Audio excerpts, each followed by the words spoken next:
করছেন।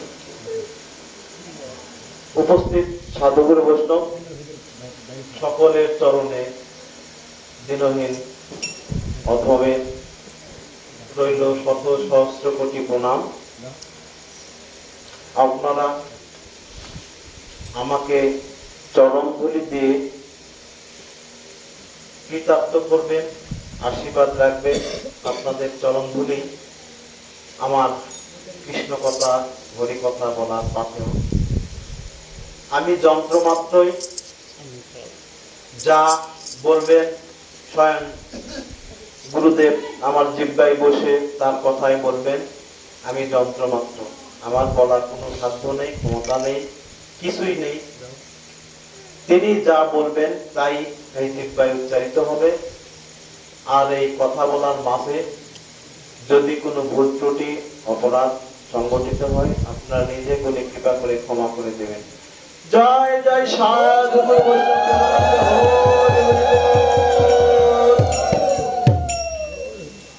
আজকে আমি আপনাদের সামনে যে গ্রন্থটি পাঠ করব তা হলো, সবাই দেখতে পাচ্ছেন, এই গ্রন্থ শ্রী শ্রী চৈতন্য চরিতামৃত। আমরা গ্রন্থের নাম শুনেই অনেকখানি বুঝতে পারছি যে আসলে এটা কি। শ্রী শ্রী চৈতন্য চরিতামৃত। আমাদের কলিযুগ পাবন অবতার চৈতন্য মহাপ্রভু, তার যে চরিত্র, তিনি কেন এসেছিলেন এই ধরাধামে, কি তার লক্ষ্য বা উদ্দেশ্য ছিল, তিনি কি জানাতে চেয়েছেন, সেই সমস্তই এই গ্রন্থে কৃষ্ণদাস কবিরাজ গোস্বামী লিপিবদ্ধ করেছেন।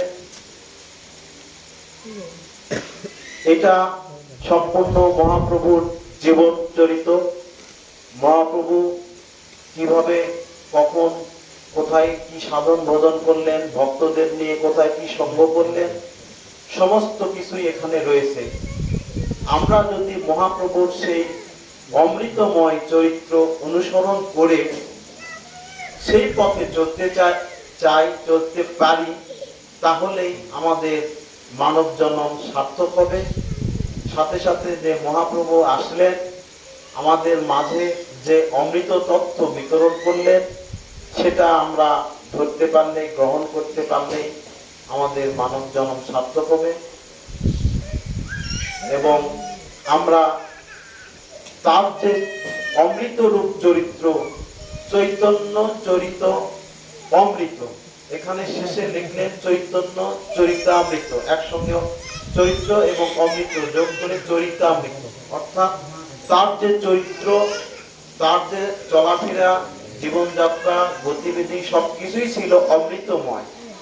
আমরা যদি সেই পথে চলতে পারি, তাহলে আমরা সেই অমৃত আস্বাদন করতে পারবো, হৃদয়ঙ্গম করতে পারবো, তাহলেই আমরা সেই অমৃত তত্ত্ব লাভ করতে পারবো।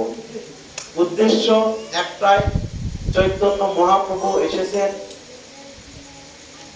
দাপর যুগে, রাধা গোবিন্দ যে লীলা করেছেন, সেই লীলা রস, সেই লীলা মাধুরী, সেই লীলা মাধুর্য এই আমাদের মতো, আমার মতো কলিহত জীবকে শোনানোর জন্য, দেখানোর জন্যই, জানানোর জন্যই এসেছে।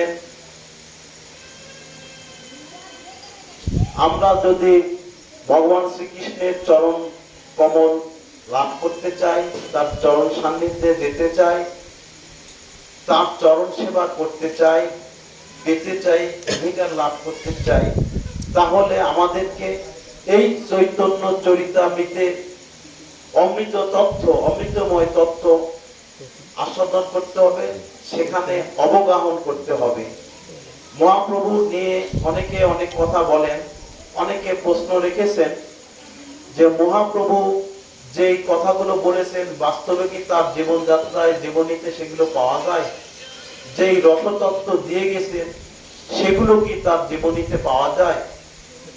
হ্যাঁ, আমি এক কথাই বলবো, এক কথায় উত্তর দিব, তার জীবনীতে, তার চরিত্রে সমস্ত কিছুর মিলন রয়েছে। তিনি যে রসতত্ত্ব দিয়ে গেছেন, নাম সংকীর্তন দিয়েছেন, রসতত্ত্ব দিয়েছেন।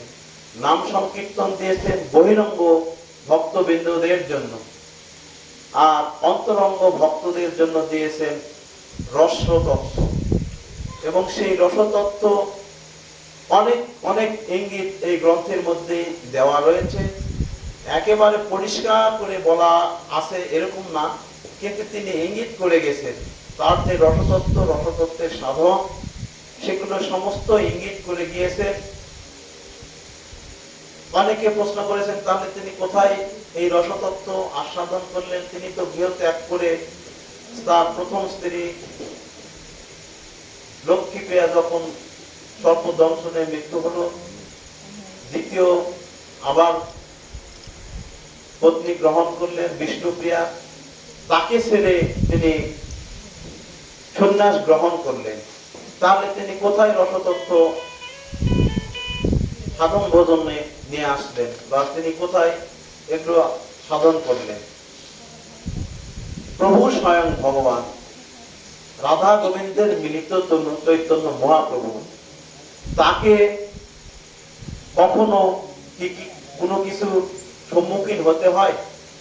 তিনি চাইবা মাত্রই তার সামনে সবকিছু হাজির হন। তিনি ইচ্ছাময় ক্ষমতার অধিকারী, ইচ্ছাময় ক্ষমতা তার ইচ্ছাতেই সবকিছু হয়। এগুলো যদি প্রশ্নের মধ্যে আসে, আমরা যদি তাকে নিয়ে এরকম প্রশ্ন করি, তাহলে সম্পূর্ণভাবেই প্রশ্নটা হবে ভিত্তিহীন। এবং আমার কাছে মনে হয় এই ধরনের প্রশ্ন তোলা মানেই অপরাধ, মহাপ্রভুকে নিয়ে প্রশ্ন তোলা মানেই অপরাধ। এখন হয়তো প্রশ্ন থাকবে, অনেকে করেছেন আমাকে, যে মহাপ্রভু তাহলে এগুলো করলেন চৈতন্যতে লিপিবদ্ধ নেই কেন? সবকিছুই গ্রন্থে সঠিকভাবে অক্ষরে অক্ষরে লিপিবদ্ধ করাটা সমুচিত হবে না বলে আমার মনে হয় কৃষ্ণদাস কবিরাজ গোস্বামী তা লিপিবদ্ধ করেননি। কারণ এটা সকল জীবের জন্য নয়, সর্বজীবের জন্য নয়। যারা গভীর সাধন বোধন করতে যাবেন বা চাইবেন, সেই পথে অগ্রসর হবেন, সেই পথটা পাবার উপায় কি? এটা কোনো শাস্ত্রগ্রন্থ দেখে পাঠ কীর্তন শুনে আস্বাদন করা যাবে না, সেই পথে নামাও যাবে না। তাহলে পাবার উপায় কি? পাবার উপায় একটাই, যে সমস্ত আচার্য গুরু গোসাই এই পথে রয়েছে, সেই গুরু পরম্পরার ধারায় আমরা যদি সেই সমস্ত গুরু আশ্রয় থেকে, তার সান্নিধ্য থেকে, তার দাসত্ব করতে থাকি, তাহলে একসময় দেখা যাবে সেই গুরুর ভাবধারা, সেই ভক্তি, সেই রসতত্ত্ব আমার ভিতরে আস্তে আস্তে প্রভাবিত হবে। এটা গ্রন্থ পড়ে পাঠ শুনে জানা সম্ভব নয়, জানলেও মানা সম্ভব নয়। এই ভক্তিটা আপনা আপনি ভিতর থেকে আসতে হবে, উদ্ভাসিত হতে হবে, আমার মন প্রাণ চাইবে। আর সেটা কখন চাইবে? যখন গুরু পরম্পরা ধারায় যারা রয়েছেন, জগতে আচার্য ভূমিকায় ছিলেন, এখনো রয়েছে। তখন কে আচার্য ছিল? তখন মহাপ্রভু এই রসতত্ত্বের জন্য দায়িত্ব দিয়েছিলেন রূপ গোস্বামীকে। আমরা রূপ গোস্বামীকে রসতত্ত্বের আচার্য রূপে জানি এবং মানি। তার পরম্পরা ধারায় আমরা আমাদের গুরুকে পেয়েছি। আমি আমার গুরুমার কাছ থেকেই সমস্ত রসতত্ত্ব জানতে পেরেছি, বুঝতে পেরেছি, জেনেছি। তিনি আমাকে সবকিছুর পথ দেখিয়েছেন, জানিয়েছেন। এভাবে গুরু পরম্পরা ধারায় আমরা এই রসতত্ত্বটা জানতে পারবো, বুঝতে পারবো এবং সেটা সাধন করতে পারবো। রসতত্ত্ব সাধন যারা সাধনা করেছেন, করছেন গুরু পরম্পরা ধারায়, একমাত্র তারাই পেতে পারেন, তারাই এই পথ নিয়ে এগিয়ে যেতে পারেন। গুরুর কৃপা যদি হয়, যিনি এই পথের গুরু, যিনি সঠিকভাবে এই রসতত্ত্ব সাধন ভোজন করছেন নিজের জীবন দিয়ে, তার কৃপাতে তিনি যেমন ভাবে করছেন, তার শিষ্যের মধ্যে তেমনি ভাবেই প্রভাবিত করবেন। এটাই তারই ইচ্ছা এবং তারই আশীর্বাদ, কৃপা। এমনি এমনি শাস্ত্রগ্রন্থ পড়ে, পাঠ শুনে বা চৈতন্যর কোথায় আছে সেটা দেখে আমি শিখবো, এটা কখনো হয় না। যার জন্য গুরু পরম্পরা ধারায় যারা রসতত্ত্বে রয়েছেন, জগতে সম্পূর্ণ বিধিময়, বিধি জগতে ছায়ে রয়েছে, এখানে চৈতন্য চরিতামৃতের মধ্যে আস্তে আস্তে পাঠ করলে জানতে পারবেন, শুনতে পাবেন, বুঝতেও পারবেন। আমি প্রথম অধ্যায় থেকে শুরু করে শেষ অধ্যায় পর্যন্ত আদিখণ্ড, মধ্যখণ্ড, আদিখণ্ড, মধ্যখণ্ড, অন্তখণ্ড সমস্ত পাঠ করব এবং এর ভিতরে যেগুলো পরিচ্ছেদ রয়েছে সেগুলো পাঠ করব। আদি লীলা তৃতীয় পরিচ্ছেদে প্রভু এরকম একটি শ্লোক বলেছে। শ্লোকটি হলো, ঐশ্বর্য জ্ঞানেতে সব জগৎ মিশ্রিত, ঐশ্বর্য শিথিল প্রেম নহে মর্পিত। সমস্ত জগৎ ঐশ্বর্য জ্ঞানে, ঐশ্বর্য জ্ঞানময় হয়ে রয়েছে। প্রভু এখানে পরিষ্কার করে বললেন, ঐশ্বর্য জ্ঞানে আমার প্রীতি হয় না, আমি খুশি হই না। আর তার আগে আরো বললেন কি, আমরা যে ভগবান শ্রীকৃষ্ণের সেবা লাভ করতে চাই, তার সান্নিধ্য পেতে চাই, তার সঙ্গ পেতে চাই, সেখানে তিনি আরেকটি শ্লোকই বললেন তৃতীয় পরিচ্ছেদে আদি লীলা, সকল জগতে মনে করে বিধি ভক্তি, বিধি ভক্তে ব্রজভাব পাইতে নাহি শক্তি। পরিষ্কার বলে দিলেন, সকল জগতে মনে করে বিধি ভক্তি, বিধি ভক্তে ব্রজভাব পাইতে নাহি শক্তি। যদি আমরা বিধি ভক্ত হয়ে বিধি ভক্তির মধ্যে থাকি, তাহলে এর দ্বারা ব্রজের ভাব পাওয়া সম্ভব নয়। আর যদি সম্ভব হতেও, তাহলে প্রভু কখনো এই কথা বলতেন না। যেহেতু সম্ভব নয়, তাই তিনি পরিষ্কার ভাবেই বলেছেন। আর যদি সম্ভব নাই হয়, আমরা যদি এটাই ধরে নিই সম্ভব নয়, তাহলে আমাদেরকে অবশ্যই যা করলে সম্ভব হবে সেই পথে অবলম্বন করতে হবে, সেই পথে এগোতে হবে। যদি আমরা এই জন্মে সাকসেস হতে না পারি, সফল হতে না পারি, কিছু দূর তো এগিয়ে থাকবো, কিছু পথ আমাদের তো আগানো থাকবে। আমরা যতটুকু পারবো গুরুর কৃপায়, গুরুর সান্নিধ্যে থেকে, রূপ গোস্বামীর আনুগত্যে, সখীর আনুগত্যে, রাধার আনুগত্যে আমরা এই ভজনটা করব। এখানে মহাপ্রভু যে পথগুলো দেখিয়েছেন, গুরু পরম্পরা ধারায় আমরা যা পেয়েছি সেই পথে আমরা থাকব। এতে আমাদের এই জন্মে যতটুকু অগ্রসর হওয়া সম্ভব তাই হব। আমার কথা আমি কেন মনের আশা করছি, আমি তার চরণ পাবো কিনা, সেখানে বুঝতে পারবো কিনা, এটা আমার কাম্য নয়, কামনাও নয়। যদি এটা আমার কামনা হয়, এটা আমার বাসনা হয় যে তার চরণ সান্নিধ্যে যাব, তাহলেও সেক্ষেত্রে আশা হবে, আশা করা হবে। আর আশা করলে কখনো সাধন ভজন পরিপূর্ণতা পায় না। আমার কথা পরিষ্কার, আমি কোনো আশা রেখে কর্ম করব না। আমি গুরুর নির্দেশে, গুরুর পথে চলবো। এতে আমার কি হলো, কি অর্জন হলো, কি হলো না, এই ভাবনা গুরুদেব ভাববেন। যা করলে আমার মঙ্গল হয় সেটা তিনি আমাকে সময়ে সময়ে দিবেন। এটা নিয়ে আমার ভাবনা নেই।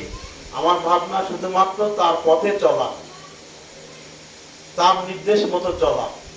তাহলেই আমি যতটুকু পারি অগ্রসর হতে পারবো। এখন প্রশ্ন হলো যে এটা তো অমৃত তত্ত্ব, ঠিক আছে, অমৃত আস্বাদন করতে গেলে যেমন অমৃতময় হতে হয়, অপ্রাকৃত তথ্য এগুলো অপ্রাকৃত স্তরে উন্নীত না হওয়া পর্যন্ত যেমন অপ্রাকৃত তথ্য আস্বাদন, অপ্রাকৃত তথ্য সাধন হয় না। তাহলে আমাদেরকে উপায় কি? উপায় একটাই, সেই অমৃতময় রস আস্বাদন করতে হলে অপ্রাকৃত স্তরে উন্নীত হতে হবে। আস্তে আস্তে সেই স্তরে যেতে হবে। প্রথমে আমাদেরকে কি করতে হবে? প্রথমে আমরা যে জন্মগ্রহণ করেছি, মানব রূপে জন্মগ্রহণ করেছি, জন্মসূত্রে আমরা মানুষ বটে, কিন্তু বাস্তবিক পক্ষে মানুষ কিনা সেটা আমার আচরণ দ্বারা প্রমাণিত হবে আসলে আমি মানুষ কিনা। তাহলে আমাকে প্রথমে কি করতে হবে? আমাকে আগে মনুষ্যত্ব অর্জন করতে হবে। আগে মনুষ্যত্ব অর্জন করতে হবে, মানবের কিছু গুণাবলী জ্ঞান অর্জন করতে হবে। তাহলে আমি আস্তে আস্তে ভগবান শ্রীকৃষ্ণ যে গীতাতে বলেছেন 3 গুণ, এই 3 গুণ, 3 গুণের ঊর্ধ্বে আসতে হবে, গুণাতীত হতে হবে। বাবা ওইটা একটু করে মাঝে মাঝে ঘোরায়, তবেই আমার সাধন ভজন পরিপূর্ণতা পাবে। এখন আমি যদি সেই গুণাতীত হতে চাই, ভগবান শ্রীকৃষ্ণের বাণী অনুযায়ী 3 গুণের ঊর্ধ্বে যেতে চাই, তম রজ সত্য, তাহলে আস্তে আস্তে আমাকে অগ্রসর হতে হবে। সেই জন্যই প্রথমে আমাকে মানুষ হতে হবে, মনুষ্যত্ব অর্জন করতে হবে। মনুষ্যত্বের স্তর পার হলে দেবত্ব অর্জন করতে হবে, দেবতাদের গুণাবলী অর্জন করতে হবে। সেই দেবত্ব যখন পার হয়ে যাবে, তারপর আসবে বৈষ্ণবত্ব। তখনই একমাত্র এই রসতত্ত্বের সাধন ভজন, রসতত্ত্বের আস্বাদন, রসতত্ত্বে অবগাহন সম্ভব, তার আগে নয়। তাহলে স্তর কয়টি?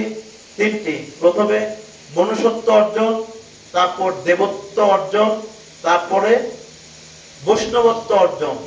বৈষ্ণবত্ব এখানে নাই, এখানেও নয়, অনেক ঊর্ধ্বে। সেই বৈষ্ণবত্ব অর্জন করতে গেলেই আস্তে আস্তে আগাতে হবে। আমরা এর জন্য প্রথমে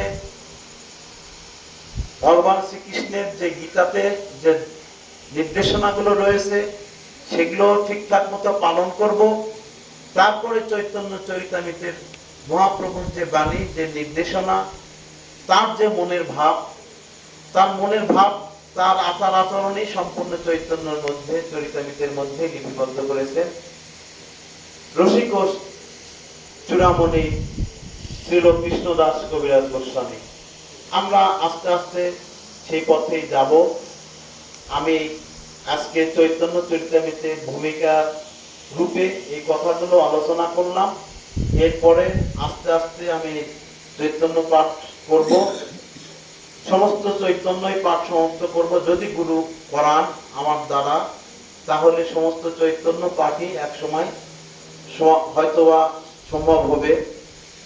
আপনারাও আমাকে যদি এভাবে সঙ্গ দেন, তাহলে আস্তে আস্তে আপনাদেরও চৈতন্য শ্রবণ কীর্তন সম্পন্ন হবে, সম্ভব হবে।